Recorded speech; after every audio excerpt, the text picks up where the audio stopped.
പറഞ്ഞ ആസിഫ് ഇങ്ങനെ വളരെ ഭവ്യതയോടുകൂടി ഞാൻ ആസിഫ് അലി എന്ന് പറയുമ്പോൾ എന്താ ഇത് എനിക്കറിയാം, ഞാൻ നിങ്ങളുടെ ഉയരെ കണ്ടിട്ടുണ്ട്. ഒന്നുമില്ല, എനിക്ക് വിജയ് സൂപ്പറിലെ സ്കൂട്ടർ വാങ്ങിക്കണം എന്ന് ആഗ്രഹം ഉണ്ടായിരുന്നു. പക്ഷെ ആ സ്കൂട്ടറിന്റെ വില ചോദിച്ചപ്പോൾ പുള്ളി ഒരു 3-4 സ്കൂട്ടർ ഒരുമിച്ച് വാങ്ങിക്കുന്ന ഫ്രഷ് ഇത്രയും വില പറഞ്ഞു. അപ്പൊ നമ്മൾ വേണ്ടാന്ന് ആസിഫിനോടും എന്നോടും കൂടെ പറഞ്ഞു, നമ്മൾ ഈ ജീവിക്കുന്ന, നമ്മൾ ഈ ജോലി ചെയ്യുന്ന ഈ കലയ്ക്കൊരു സത്യമുണ്ട്. അപ്പോൾ ആ കലയോട് ഒരിക്കലും അനീതി ചെയ്യരുത്. ആ കലയായിരിക്കണം നമ്മുടെ ഏറ്റവും വലിയ ലഹരി, ഏറ്റവും വലിയ പ്രയോറിറ്റി. 7ാം ക്ലാസ്സിൽ പഠിക്കുമ്പോഴാണ് സിദ്ദിഖ് ലാൽ എന്ന് പറയുന്ന 2 പ്രതിഭാസങ്ങൾ മലയാള സിനിമയിലേക്ക് വരുന്നത്. അടിപൊളിയാണ്. ശ്രീവാച്ചൻ എന്ന് പറഞ്ഞ ക്യാരക്ടർ ആ വർഷത്തെ സ്റ്റേറ്റ് അവാർഡ് ഞങ്ങളെല്ലാവരും ആസിഫല്ല, ഞങ്ങളെല്ലാവരും എക്സ്പെക്ട് ചെയ്തിരുന്ന ഇതാണ്. ആസിഫിനത് അർഹിക്കുന്നതായിരുന്നു ആ വർഷം.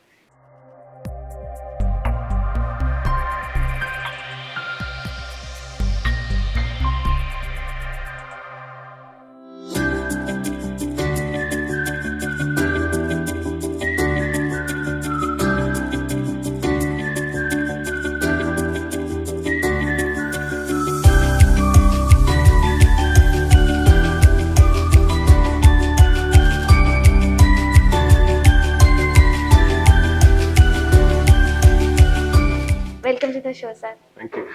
സാറെന്ന് വിളിക്കുന്ന ചേട്ടാന്ന് വിളിച്ചോട്ടെ? ഓ, ചേട്ടാന്ന് വിളിച്ചു. Okay, thank you. ആദ്യം തന്നെ congratulation on Thalavan success. Okay ചേട്ടാ, കമൽഹാസൻ സാർ സിനിമ കണ്ടിരുന്നു എന്ന് ഞാൻ കണ്ടു. എന്ത് പറഞ്ഞു സാർ? അദ്ദേഹം നമ്മളുടെ സിനിമയെ കുറിച്ച് സംസാരിച്ചതിനേക്കാൾ കൂടുതൽ മൊത്തം മലയാള സിനിമയുടെ ഇപ്പോഴത്തെ മാറ്റത്തെ കുറിച്ചാണ് സംസാരിച്ചത്. അതിന്റെ ഒരു ഭാഗമായിട്ടാണ് നമ്മളുടെ സിനിമയും അദ്ദേഹം കണ്ടിരിക്കുന്നത്. എന്താ പറയാ, ഇപ്പൊ പ്രത്യേകിച്ച് മലയാളത്തില് ഇപ്പൊ പ്രേമലു, ബ്രഹ്മയുഗം, മഞ്ഞുമൽ ബോയ്സ് ഒക്കെ ഒരു മാസത്തിൽ റിലീസ് ചെയ്ത സിനിമകളാണ്. അപ്പൊ അങ്ങനെ മലയാളത്തിൽ വന്ന മാറ്റത്തെ കുറിച്ചാണ് അദ്ദേഹം കൂടുതൽ സംസാരിച്ചത്. പിന്നെ ഒരുപാട് ലോക സിനിമയുടെ കാര്യങ്ങൾ ഒരുപാട് സംസാരിച്ചു. എന്താ പറയാ, നമ്മൾക്ക് അധികം അവിടെ പോയപ്പോൾ ഏറ്റവും വലിയ ടെൻഷൻ നമുക്ക് എന്ത് സംസാരിക്കും എന്നുള്ളത്. കാരണം ഒന്നാമത്തെ കാര്യം, എനിക്ക് പരിചയമില്ലാത്ത ഒരാളുടെ കൂടെ കുറെ നേരം സംസാരിക്കാൻ ഒരു ഭയങ്കര, പക്ഷെ പ്രത്യേകിച്ച് കമൽഹാസൻ സാർ എന്ന് പറയുമ്പോൾ അത്രയും വലിയൊരാളെ കണ്ടതിന്റെ എക്സൈറ്റ്മെന്റിൽ നമ്മളിങ്ങനെ ഇരിക്കുമ്പോൾ എന്തായിരിക്കും നമ്മൾ സംസാരിക്കുക എന്നുള്ള ടെൻഷൻ എനിക്ക് മാത്രമല്ല, പോയവർക്ക് എല്ലാവർക്കും ഉണ്ടായിരുന്നു. പക്ഷെ അവിടെ ചെന്ന് നമുക്ക് ശരിക്കും ഒന്നും കാര്യമായിട്ട് സംസാരിക്കാനില്ല. കാരണം അദ്ദേഹം തന്നെ ടോപ്പിക്സ് പറയുന്നു സിനിമയെ കുറിച്ച്. ഇതുപോലെ പാഷനായിട്ടുള്ള ഒരാളെ നമ്മളിങ്ങനെ കേട്ടിട്ടേ ഉള്ളൂ. പുള്ളി ഉണരുന്നതും ഉറങ്ങുന്നതും ഒക്കെ സിനിമ കൊണ്ടാണെന്നുള്ളത്. അപ്പൊ എന്ന് പറയുന്ന പോലെ ഒരു ഇത്രയും സിനിമയെക്കുറിച്ച്, സിനിമയെ മാത്രം ശ്വസിക്കുന്ന ഒരാളെ കണ്ടിട്ടില്ല. ഇപ്പൊ ഞങ്ങളെയൊക്കെ അദ്ദേഹം അപ്പൊ പരിചയപ്പെട്ടതല്ലേ ഉള്ളൂ. പക്ഷെ എന്നാൽ പോലും എന്തുമാത്രം നേരമാണ് സിനിമയെ കുറിച്ച് സംസാരിക്കുന്നത്, സിനിമകളെ കുറിച്ച് സംസാരിക്കുന്നത്, ലോക സിനിമയെ കുറിച്ച്, മലയാളത്തിന് വന്ന മാറ്റത്തെ കുറിച്ച്. അന്ന് മഹാരാജ എന്ന് പറഞ്ഞ സിനിമ അവിടെ ഇറങ്ങിയിട്ടില്ല. മഹാരാജ ഇറങ്ങുന്നതിന് മുൻപാണ് ഞങ്ങൾ പോയത്. അപ്പോൾ പുള്ളി പറഞ്ഞു, തമിഴ്നാട്ടിൽ ഇതുവരെ ഈ നിങ്ങളുടെ മലയാളത്തിൽ മാത്രമാണ് ഹിറ്റുകൾ ഉണ്ടായിക്കൊണ്ടിരിക്കുന്നത്, മറ്റ് ഇൻഡസ്ട്രികളിലൊന്നും ഇപ്പോൾ ഈ 6 മാസമായിട്ട് ഹിറ്റ് ഉണ്ടായിട്ടില്ല എന്നൊക്കെ പറഞ്ഞു. അപ്പൊ ഭയങ്കര എക്സൈറ്റഡ് ആയിട്ട് പോയി. ഭയങ്കര സന്തോഷമായിരുന്നു അത്. പിന്നെ പറയാനുണ്ടോ, നമുക്ക് അവിടെ നിന്ന് കോള് വന്ന് അദ്ദേഹം മീറ്റ് ചെയ്യാമെന്ന് പറഞ്ഞപ്പോൾ തന്നെ നമുക്ക് ലിറ്ററലി ഉറക്കമില്ലാത്ത അവസ്ഥയായിരുന്നു. അതായത് എങ്ങനെയെങ്കിലും അവിടെ എത്തിയാൽ മതി എന്നുള്ളൊരു അവസ്ഥയായിരുന്നു. പക്ഷെ ആ സമയം അടുക്കും തോറും, ആ ദിവസം അടുക്കും തോറും പിന്നെ ടെൻഷൻ ആവാൻ തുടങ്ങി. അവിടെ പോയിട്ട് എന്തായിരിക്കും സംസാരിക്കുക, ഇത്രയും വലിയ ആളുടെ അടുത്ത് എങ്ങനെയായിരിക്കും അവർ നമ്മളെ ട്രീറ്റ് ചെയ്യുന്നത്, നമ്മൾ എങ്ങനെ അവിടെ ബിഹേവ് ചെയ്യേണ്ടത്, അതിനൊന്നും പൊതുവെ ഞാനൊന്നും അങ്ങനെ ബോധർ ചെയ്യാത്തതാണ്. പക്ഷെ എന്തോ ഭയങ്കര ടെൻഷനായിരുന്നു. ഭാവിയിൽ നമുക്ക് കമൽ സാറിനെ വെച്ചിട്ട് ജിസേട്ടൻ ഒരു സിനിമ, ഇതൊക്കെ നമുക്ക് സ്വപ്നം കാണാം. നമ്മളൊക്കെ വിചാരിക്കുന്നതിനേക്കാളും വലിയ റീച്ചും കമ്മിറ്റ്മെന്റ്സും ഉള്ള ആളാണ്. നമുക്ക് അങ്ങനെയൊക്കെ ആഗ്രഹിക്കാം, ചെയ്യാൻ പറ്റട്ടെ എന്നൊക്കെ ആഗ്രഹിക്കാം. എല്ലാം നമ്മൾ തെക്കോട്ട് ആലോചിക്കുമ്പോൾ നമ്മൾ വിചാരിച്ച പോലെയല്ലല്ലോ എല്ലാം സംഭവിച്ചത്. സംഭവിക്കട്ടെ. ഇനി അടുത്തത് ഒരു ചെറിയ ചെറിയ വേർഡ്സ് ആയിട്ട് ആൻസർ പറഞ്ഞാലും ഉത്തരം വലുതായിട്ട് പറയണ്ട. അങ്ങനെയല്ല, ഉത്തരം വലുതായിട്ട് പറഞ്ഞാലും സന്തോഷം. ഡയറക്ഷൻ ചെയ്യുമ്പോഴത്തേക്കും ചേട്ടന് ഭയങ്കര എക്സൈറ്റിംഗ് ആയിട്ട് തോന്നുന്ന പാർട്ട് എന്താണ്? ഡയറക്ഷൻ ചെയ്യുമ്പോൾ ഏറ്റവും എക്സൈറ്റിംഗ് ആയിട്ട് തോന്നുന്നത്, നമ്മൾ അതുവരെ നമ്മൾ നമ്മുടെ വീട്ടിലിരുന്ന് എഴുതിയിരുന്ന ഒരു സൃഷ്ടി അത് അഭിനയിപ്പിച്ചെടുക്കുക എന്ന് പറയുന്നത്. എനിക്ക് ഷോർട്ട് ഡിവൈഡ് ചെയ്യുന്നു അല്ലെങ്കിൽ ക്യാമറയുടെ ഗിമ്മിക്സ് കാണിക്കുന്നതിനേക്കാളും എന്നെ കൂടുതൽ എക്സൈറ്റ് ചെയ്യുന്നത് ഇതാണ്. ഈ നമ്മൾ ഓരോ കഥാപാത്രങ്ങളെ കഴിഞ്ഞ ഒരു 5-6 മാസമായിട്ട് ഷൂട്ടിന് പോകുന്നതിന് മുമ്പ് ഒരു 5-6 മാസമായിട്ട് ഓരോ കഥാപാത്രങ്ങൾ നമ്മുടെ മനസ്സിലുണ്ടാവും. ഇപ്പൊ തലവനിലാണെങ്കിൽ ജയശങ്കർ എന്ന് പറഞ്ഞ ആളും കാർത്തിക്കും ഒക്കെ നമ്മുടെ മനസ്സിലുണ്ട്. അപ്പൊ അവരായിട്ട് നമ്മൾ അവരെ ആ കഥാപാത്രമായിട്ട് അഭിനയിപ്പിച്ചെടുക്കുന്ന ഒരു പ്രോസസ്സ് ഉണ്ട്. ഈ പ്രോസസ്സാണ് എന്നെ ഏറ്റവും കൂടുതൽ എക്സൈറ്റ് ചെയ്യുന്നത്. ജിസേട്ടന്റെ പെർസ്പെക്റ്റീവില് ആ ഒരു സിനിമയുടെ ഒരു ഇമ്പോർട്ടന്റ് ക്വാളിറ്റി ആ എന്തായിരിക്കും? സിനിമയുടെ ഇമ്പോർട്ടന്റ് ക്വാളിറ്റി അതിന്റെ സോള് തന്നെയായിരിക്കും. ബാക്കിയെല്ലാം രണ്ടാമതാണ്. പാട്ടുകളും ഇടിയും അല്ലെങ്കിൽ മറ്റ് നമ്മളെ ത്രില്ലടിപ്പിക്കുന്ന മുഹൂർത്തങ്ങളും ഒക്കെ എന്നെ സംബന്ധിച്ചിടത്തോളം രണ്ടാമതാണ്. അതിന്റെ അതിന്റെ ഉള്ളിൽ കിടക്കുന്ന കഥ എന്താണെന്നുള്ളതാണ്. പ്രധാനപ്പെട്ട ഇഷ്യൂ എന്താണ്. സിനിമയ്ക്ക് എപ്പോഴും കോൺഫ്ലിക്ട്സ് ഉണ്ടാവണം. കോൺഫ്ലിക്ട്സ് ഉണ്ടെങ്കിൽ സിനിമ നന്നാവുള്ളൂ. ആ കോൺഫ്ലിക്ട്സിലേക്ക് എത്താൻ ലേറ്റ് ആവരുത്. എത്തിക്കഴിഞ്ഞാൽ വീണ്ടും വീണ്ടും വീണ്ടും പുതിയ പുതിയ കോൺഫ്ലിക്ട്സ് വന്നുകൊണ്ടിരിക്കണം. അത് അത് ഉണ്ടാവുക എന്നുള്ളതാണ്. ഇതെല്ലാം കൂടി ചേരുമ്പോഴാണ് ആ സിനിമയ്ക്ക് ഒരു സോൾ ഉണ്ടാവുന്നത്. നമ്മൾ നല്ലതെന്ന് വിചാരിക്കുന്ന, നമ്മളെ ഒരുപാട് ചിരിപ്പിച്ച സിനിമകൾക്കുള്ളിലും ഒക്കെ ഇപ്പൊ പഞ്ചാബി ഹൗസ് നമ്മൾ ഒരുപാട് ചിരിപ്പിച്ച സിനിമയാണ്. പക്ഷെ ആ സിനിമയുടെ ഉള്ളിലൊരു പെയിൻ ഉണ്ട്. ഗോഡ് ഫാദർ, ഇൻഹരിഹർ, റാംജി റാവു സ്പീക്കിംഗ്, ഇതൊക്കെ നമ്മളെ ചിരിപ്പിച്ച സിനിമകളാണ്. പക്ഷെ അതിന്റെ എല്ലാം ഉള്ളിലൊരു വല്ലാത്ത നാടോടിക്കാറ്റ്, ഒരു സങ്കടം കിടക്കുന്നുണ്ട്. ആ സങ്കടം തന്നെയാണ് എപ്പോഴും ഒരു സോൾ എന്ന് പറയുന്നത്. മോസ്റ്റ്ലി എല്ലാ സോളും സങ്കടമായിരിക്കണം എന്നില്ല, പക്ഷെ മോസ്റ്റ്ലി എന്നെ ഇഷ്ടപ്പെടുത്തിയ സിനിമകൾക്കൊക്കെ ആ ഒരു നൊമ്പരം ഉണ്ടാവും. ആ നൊമ്പരമായിരിക്കും അതിനെ നമ്മളെ ആ സിനിമ വീണ്ടും വീണ്ടും കാണാൻ നമ്മളെ പ്രേരിപ്പിക്കുന്നത്. അതിലെ ചിരിക്കും പാട്ടുകൾക്കും ഈ ഫൈറ്റിനും അപ്പുറത്ത് അതിന്റെ സോള് തന്നെ ആയിരിക്കും. അപ്പൊ അത്രയും സോളിൽ ടച്ച് ആയിട്ട് നിന്നിട്ടുള്ള ഫിലിം ഏതാണ്?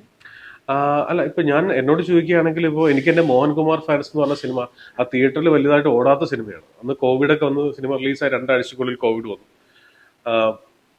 അങ്ങനെ പോയൊരു സിനിമ. പക്ഷെ എനിക്ക് എന്റെ ഭയങ്കര പ്രിയപ്പെട്ട സിനിമയാണ്. കാര്യം സൺഡേ ഹോളിഡേ, ആൾക്കാർ ഇപ്പോൾ എവിടെ ചെല്ലുമ്പോഴും സൺഡേ ഹോളിഡേ ആയിട്ട് ഡയറക്ടറിൽ വിജയ് സൂപ്പറും പൗർണമിയും ബൈസൈക്കിൾ തീവ്സ് ഇതൊക്കെ നമ്മുടെ തന്നെ സിനിമകളാണ്. പക്ഷെ അങ്ങനെ പറഞ്ഞാൽ ഇപ്പം മോഹൻകുമാർ ഫാൻസ് എന്ന് പറയുന്നത് എനിക്ക് ഭയങ്കര എൻ്റെ ഹൃദയത്തോട് ഏറ്റവും അടുത്ത് നിൽക്കുന്ന ഒരു സിനിമയാണ്. സിദ്ദിഖൊക്കെ അതിനകത്ത് വലിയ ഉക്കരൻ റോളാണ് ചെയ്തിരിക്കുന്നത്. ഒരുപാട് പേരെ പ്രതിനിധാനം ചെയ്യാൻ സാധിച്ച സിനിമയാണത് മോഹൻകുമാർ ഫാൻസ്. ഇപ്പൊ ഇത് കേൾക്കുന്ന ഒത്തിരി പേര് അത് കണ്ടിട്ടുണ്ടാവില്ല. സിദ്ദിഖൊക്കെയും കുഞ്ചാക്കോ ബോബനുമായിരുന്നു എൻ്റെ പ്രിയപ്പെട്ട സിനിമകളിലൊന്ന്. ചേട്ടൻ ഗ്ലൂമി ആയിട്ടിരിക്കുന്ന സമയത്ത് അല്ലെങ്കിൽ മൈൻഡ് ഔട്ട് ആണെന്ന് തോന്നുന്ന സമയത്തൊക്കെ വീണ്ടും റിവാച്ച് ചെയ്യാൻ ആഗ്രഹിക്കുന്ന സിനിമ ഏതായിരിക്കും? അത് ഈ സിദ്ദിഖ് ലാലിന്റെ എല്ലാ സിനിമകളും. സിദ്ദിഖ് ലാൽ സാറിന് ഏത് സിനിമ കണ്ടാലും ഞാൻ ഓക്കെയാണ്. അതായത് എത്ര ഡൗൺ ആയിട്ടിരിക്കുന്ന സമയത്തും എനിക്ക് തോന്നുന്നു റിപ്പീറ്റഡ്ലി ഞാൻ ഏറ്റവും കൂടുതൽ കണ്ടിരിക്കുന്ന സിനിമ ഇൻഹരിഹർന്നായിരിക്കും ഏറ്റവും കൂടുതൽ. അത് അവരുടെ സിനിമകൾ എനിക്ക് തോന്നുന്നു ഞാൻ 7ാം ക്ലാസ്സിൽ 6ലും 7ലൊക്കെ പഠിക്കുമ്പോഴാണ്, 7ാം ക്ലാസ്സിൽ പഠിക്കുമ്പോഴാണ് സിദ്ദിഖ് ലാൽ എന്ന് പറയുന്ന 2 പ്രതിഭാസങ്ങൾ മലയാള സിനിമയിലേക്ക് വരുന്നത്. അപ്പൊ എൻ്റെ അച്ഛൻ്റെ അനിയൻ മാർട്ടിൻ എന്നാണ് പുള്ളിയുടെ പേര്. മാർട്ടിൻ പാപ്പൻ എന്നാണ് ഞാൻ വിളിക്കുന്നത്. പാപ്പന് രണ്ടുപേരുമായിട്ട് ഭയങ്കര പരിചയമുണ്ട്. അദ്ദേഹം ഒരു ഹോട്ടലിലാണ് വർക്ക് ചെയ്തിരുന്നത്. അപ്പം ആ ഹോട്ടലിലാണ് ഇവർ സ്റ്റേ ചെയ്തിരുന്നത്. അങ്ങനെ അദ്ദേഹത്തിനെ അവരുടെ സിനിമകളിലൊക്കെ അഭിനയിച്ചിട്ടുണ്ട്. അപ്പോൾ അങ്ങനെയാണ് ഈ സിദ്ദിഖ് ലാൽമാരോട് ഞാൻ ശ്രദ്ധിക്കാൻ തുടങ്ങുന്നത്. അവരുടെ സിനിമകൾ നമ്മളെ വല്ലാതെ, മലയാളികൾ എല്ലാവരും ആകർഷിച്ച പോലെ എന്നെയും അത് വല്ലാണ്ട് ആകർഷിക്കുകയും എന്തെങ്കിലും സിനിമ ചെയ്യുമ്പോൾ ഇതുപോലത്തെ സിനിമകളൊക്കെ ചെയ്യാൻ പറ്റണം എന്ന്. കാരണം ഏതൊരു ഫിലിം മേക്കർക്കും എല്ലാ രീതിയിലും മാതൃകയാക്കാവുന്ന 2 പേരാണ് അവർ. എല്ലാ രീതിയിലും ആ ഹ്യൂമൻ ബീയിങ് എന്നുള്ളൊരു സംഭവം വെച്ചിട്ടാണെങ്കിലും ക്രിയേറ്റീവ്ലി ആണെങ്കിലും അല്ലെങ്കിൽ മലയാള സിനിമയുടെ ഒരു പേര് മറ്റ് സ്ഥലങ്ങളിലേക്ക് ഇന്ന് വളരെ ഈസി OTT വന്നപ്പോൾ, ഇതില്ലാതിരുന്ന ഒരു കാലത്ത് 14 സെന്ററിൽ മാത്രം സിനിമ റിലീസ് ചെയ്തിരുന്ന സമയത്ത് മലയാള സിനിമ എടുത്ത് ഹിന്ദിക്കാരും തെലുങ്കുമാരും ഒക്കെ മലയാളം എന്നൊക്കെ പറഞ്ഞ് ഇവിടെ എല്ലാ പടം അവരുടെ റീമേക്ക് ചെയ്തിട്ടുണ്ട്. അപ്പൊ അവരെല്ലാ രീതിയിലും നമുക്ക് മാതൃകയാക്കാവുന്ന 2 പേരാണ്. അവരുടെ എല്ലാ സിനിമകളും.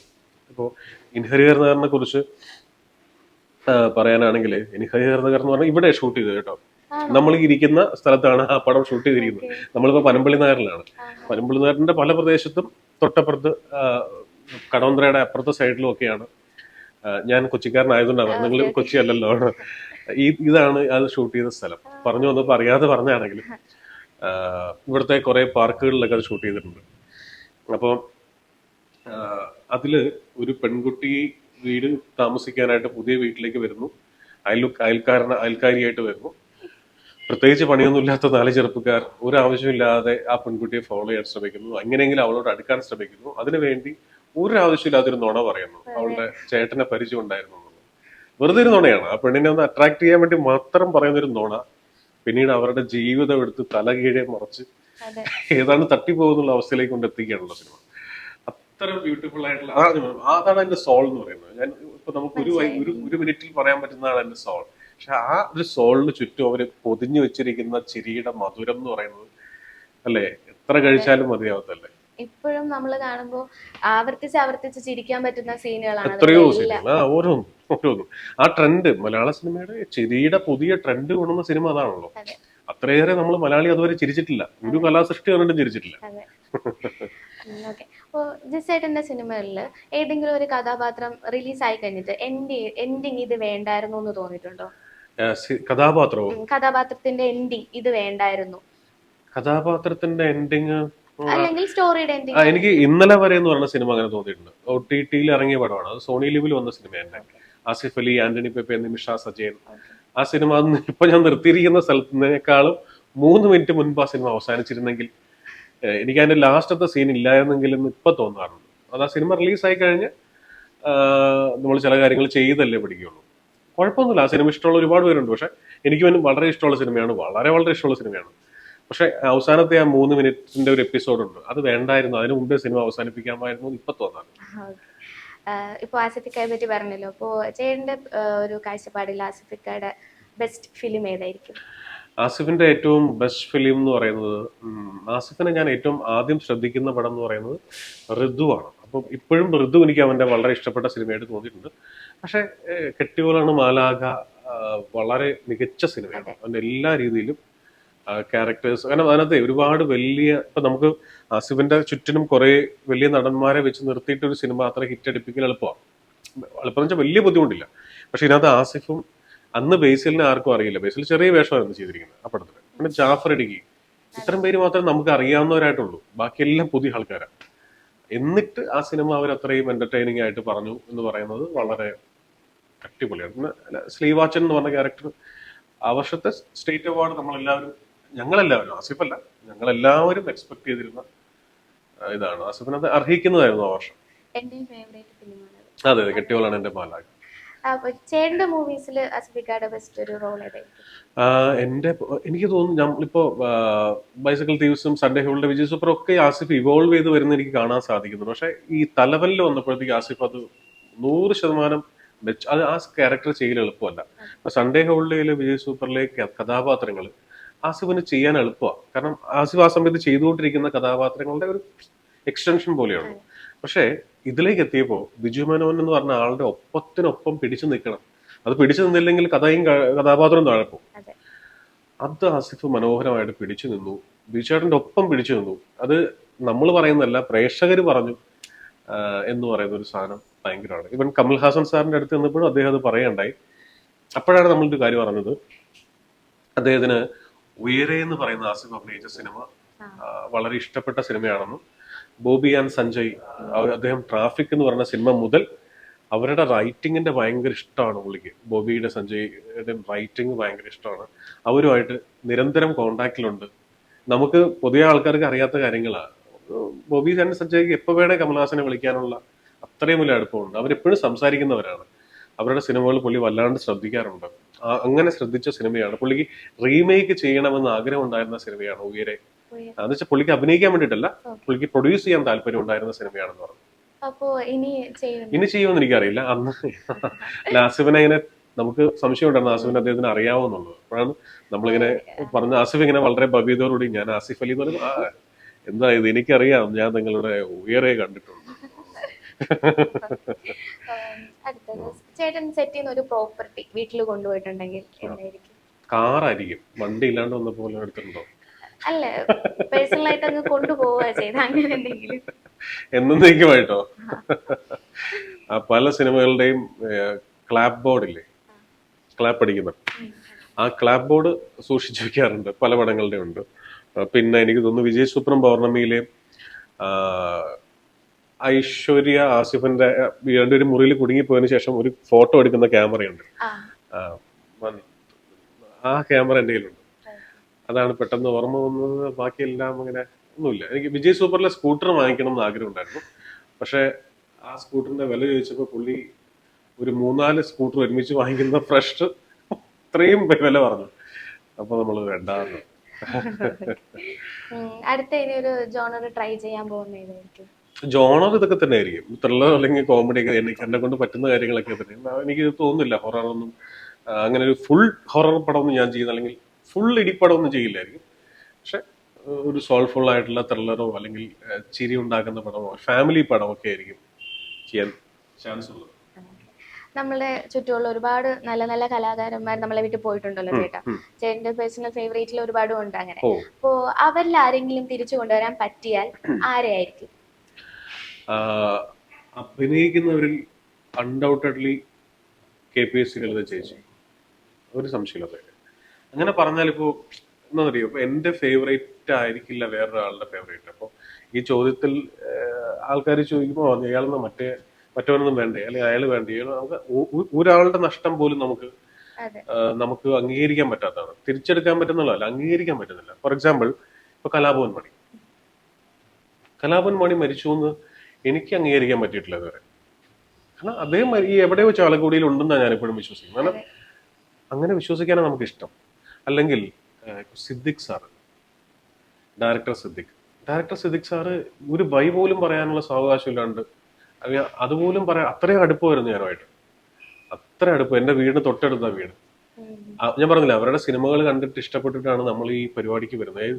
ഞാൻ അസിസ്റ്റ് ചെയ്യാനൊന്നും പോയിട്ടില്ല, ഒരാളുടെ അസിസ്റ്റ് ചെയ്തിട്ടില്ല. ഞാനിങ്ങനെ സിനിമയോട് സ്വപ്നം കണ്ടതും അതിനുവേണ്ടി ശ്രമിച്ചതും മുഴുവൻ സിദ്ദിഖ് ലാൽമാരുടെ സിനിമകൾ കണ്ടിട്ടാണ്. അപ്പൊ എന്റെ എല്ലാ സിനിമയിലും ദൈവത്തിന് നന്ദി, ഇൻ ഗോഡ് വി ട്രസ്റ്റ് എന്നുള്ള ടൈറ്റിൽ കഴിഞ്ഞാൽ അടുത്ത ടൈറ്റിൽ എന്ന് പറയുന്നത് താങ്ക്സ് ടു സിദ്ദിഖ് ലാൽ എന്നാണ്.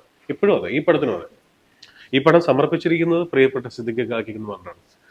കാരണം എനിക്ക് അത് അംഗീകരിക്കാൻ പറ്റിയിട്ടില്ല. കാരണം ഞാൻ ഇന്നലെ വരെ എന്ന് പറയുന്ന സിനിമ, എന്റെ തൊട്ട് മുമ്പത്തെ സിനിമയിൽ ഒരു ക്യാമിയോ റോൾ, ഒരു സീൻ വന്ന് ആസിഫിനെ ഒരു ഉപദേശം കൊടുത്തിട്ട് പോകുന്ന ക്യാരക്ടർ ചെയ്താൽ നല്ലതായിരിക്കും എന്ന് തോന്നിയപ്പോൾ ഞാൻ വെറുതെ ഇക്കയോട് ചോദിച്ചു. അതിനുള്ള അടുപ്പവും സ്വാതന്ത്ര്യവും ഉണ്ട്. ഞാൻ ചോദിച്ചു, ഇക്ക ചെയ്യാൻ മാത്രമുള്ള വലിപ്പമൊന്നുമില്ല, പക്ഷെ ഒരു സീനേ ഉള്ളൂ, ഇക്കൊക്കെ ഒന്ന് ചെയ്തു തരാൻ പറ്റുമോ എന്ന് ചോദിച്ചു. അപ്പൊ എന്താ ജിസ ഇങ്ങനെയൊക്കെ ചോദിക്കുന്നത്, എപ്പോൾ വരണമെന്ന് പറഞ്ഞാൽ മതി, ഞാൻ വന്ന് ചെയ്തോളാം. അങ്ങനെ അദ്ദേഹം ആ സിനിമയിൽ വന്ന് അഭിനയിച്ച് ഞങ്ങളെ അനുഗ്രഹിച്ച് ഉച്ചയ്ക്ക് ഊണ് കഴിക്കുന്ന സമയത്ത് എന്നെ ആസിഫിനെയും ഞാൻ ആസിഫിന്റെ കൂടെ ഇരുന്ന് കഴിക്കാൻ തുടങ്ങുമ്പോൾ വന്നിട്ട് പറഞ്ഞു, ഇക്ക വിളിക്കുന്നു, ഒരുമിച്ച് കഴിക്കാന്ന് പറഞ്ഞു. അങ്ങനെ ഇക്കയുടെ കാരവണിലേക്ക് ഞങ്ങൾ കയറി, ഞങ്ങൾക്ക് ഭക്ഷണം സെർവ് ചെയ്ത് തന്ന് ആസിഫിനോടും എന്നോടും കൂടെ പറഞ്ഞു, നമ്മൾ ഈ ജോലി ചെയ്യുന്ന ഈ കലയ്ക്കൊരു സത്യമുണ്ട്. അപ്പോൾ ആ കലയോട് ഒരിക്കലും അനീതി ചെയ്യരുത്. ആ കലയായിരിക്കണം നമ്മുടെ ഏറ്റവും വലിയ ലഹരി, ഏറ്റവും വലിയ പ്രയോറിറ്റി. ആ കലയെ കവച്ചു വെക്കുന്ന ഒന്നും ഇമ്പോർട്ടൻ്റ് അല്ല. നമുക്ക് നമ്മുടെ ജോലിയാണ് ഇമ്പോർട്ടൻറ്റ്, സിനിമയാണ് ഇമ്പോർട്ടൻറ്റ്. അതിനെ എത്രത്തോളം വലുതായി നിങ്ങൾ കാണുന്നു, അത്രത്തോളം നിങ്ങളെയും അത് വലുതായി കാണും. നിങ്ങൾ അതിന് കൈവിട്ട് കളഞ്ഞാൽ പോലും പിന്നെ അത് നിങ്ങളെ കൈവിട്ട് കളയില്ല എന്ന് പറയുന്നൊരു വലിയ ഉപദേശം ഞങ്ങൾക്ക് തന്നു. സിനിമ റിലീസായി കഴിഞ്ഞ് OTT-യിലായിരുന്നല്ലോ പടം. ഒരുപാട് നേരം ആ സിനിമയെക്കുറിച്ച് സംസാരിച്ചു. തിയേറ്ററിൽ റിലീസ് ചെയ്യണമായിരുന്നു ജിസേ ഈ സിനിമ എന്ന് പറഞ്ഞു. എനിക്കത് ഭയങ്കര സന്തോഷമായി. ഒരാൾക്ക് ഇഷ്ടപ്പെടുമ്പോഴാണല്ലോ അങ്ങനെ പറയുന്നത്. അപ്പൊ ഞാൻ പറഞ്ഞില്ലേ, നമ്മൾ കോവിഡ് ടൈമിൽ ഷൂട്ട് ചെയ്ത പടമായതുകൊണ്ട് എനിക്ക് അതിനുള്ള ധൈര്യം ഇല്ലായിരുന്നു. അല്ല, ഈ ധൈര്യക്കുറവിന്റെ ഒരു കാര്യമില്ലായിരുന്നു. തിയേറ്ററിൽ കാണേണ്ട പടമാണ്, തിയേറ്ററിൽ എടുക്കാനുള്ള ഇമ്പാക്ട് ഉണ്ടായിരുന്നു ആ സിനിമയ്ക്ക്. അതങ്ങനെ ചെയ്യണമായിരുന്നു ജിസയായിരുന്നു എന്നൊക്കെ പറഞ്ഞ് സംസാരിച്ചു. അപ്പോൾ ഞാൻ പറഞ്ഞു, പുതിയ കഥ ആലോചിച്ചുകൊണ്ടിരിക്കുകയാണ്, ഞാൻ പറയാറാവുമ്പോൾ വീട്ടിലേക്ക് വരും കേട്ടോ. എപ്പോൾ വേണേ വരാമല്ലോ, ജസ്റ്റ് വിളിക്കുക, വീട്ടിലേക്ക് വരിക, അതിന് ഇത്ര ഫോർമൽ ആവേണ്ട കാര്യം എന്താണ് എന്ന് പറഞ്ഞതാണ് ഞങ്ങൾ ലാസ്റ്റ് സംസാരിക്കുന്നത്. പിന്നെ നമ്മൾ ഈ പറയുന്ന ഏതാനും മാസങ്ങൾ കഴിഞ്ഞപ്പോൾ അദ്ദേഹം നമ്മുടെ കൂടെ ഇല്ല. മനസ്സിലായോ? അപ്പൊ മോള് ചോദിച്ച ചോദ്യം കറക്റ്റാണ്. ഒരു അവസരം കിട്ടിയാൽ ആര് തിരിച്ചു വരണം എന്നാണ് ആഗ്രഹിക്കുന്നതെന്നൊക്കെ പറയുമ്പോൾ നമ്മൾ എത്ര പേരുടെ പേരാ പറയാ. ഇത്രയും ഓരോരുത്തരോട്. ഇപ്പൊ ഞാൻ സിദ്ദിഖിനെ കുറിച്ച് പറഞ്ഞ പോലെ ഡോയ് സാറിനെ കുറിച്ച് എത്ര നേരം വേണമെങ്കിലും സംസാരിക്കാം, ഗിരീഷ് പുത്തഞ്ചേരി എത്ര നേരം സംസാരിക്കാം. അങ്ങനെ വളരെ അടുപ്പമുള്ള എത്ര പേരാ അല്ലേ